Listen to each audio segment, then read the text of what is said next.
தமிழக வெற்றிக் கழகத்தில் சிறப்பு பொதுக்குழு கூட்டம் மாமல்லபுரத்தில் உள்ள தனியார் அரங்கில் நடைபெறுகிறது.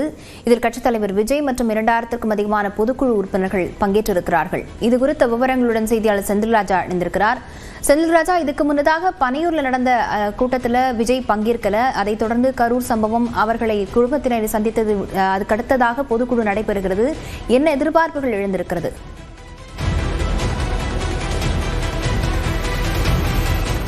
லாவண்யா, தமிழக வெற்றி கழகத்துடைய பொதுக்குழு இந்த ஆண்டில் 2வது முறையாக நடைபெறுகிறது. ஏற்கனவே மார்ச் மாதம் முதல் பொதுக்குழு நடைபெற்றிருந்தது. இதற்கு பிறகு தற்போது 2வது பொதுக்குழுவை நடத்துகிறார்கள். இதன் காரணமாக சிறப்பு பொதுக்குழு என்ற பெயரில் இந்த பொதுக்குழுவானது நடைபெற இருக்கிறது.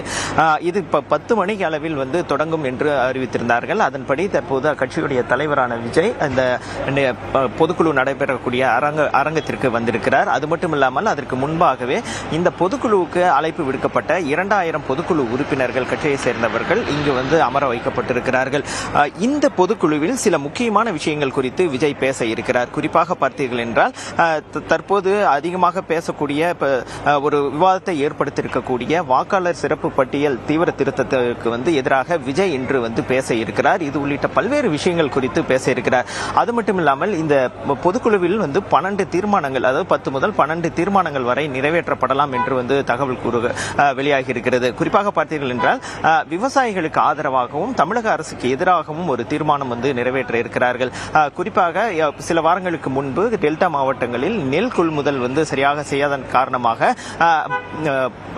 அந்த நெல் மணிகள் முளைத்ததாக சர்ச்சை எழுந்தது, புகார் எழுந்தது. அதற்கு விஜய் கண்டனம் தெரிவித்து அறிக்கை வெளியிட்டிருந்தார். இந்த நிலையில்தான் இந்த பொதுக்குழுவில் அதை எதிர்த்து ஒரு தீர்மானம் நிறைவேற்ற இருக்கிறார்கள். அது மட்டும் இல்லாமல் சமீபத்தில் கோயம்புத்தூரில் ஒரு பெண் பாலியல் வன்கொடுமை செய்யப்பட்ட வழக்குகள், அதை எதிர்த்தும் ஒரு கண்டன தீர்மானம் நிறைவேற்ற இருக்கிறார்கள். அதே போல் எஸ்ஐஆருக்கு எதிராகவும் ஒரு தீர்மானம் நிறைவேற்ற இருக்கிறார்கள். இது மட்டும் இல்லாமல் எஸ்ஐஆர் குறித்து விஜய் இன்று பேச இருக்கிறார். இது உள்ளிட்ட பல்வேறு முக்கியமான விஷயங்கள் இந்த பொதுக்குழு கூட்டத்தில் பேச இருக்கிறார்கள்.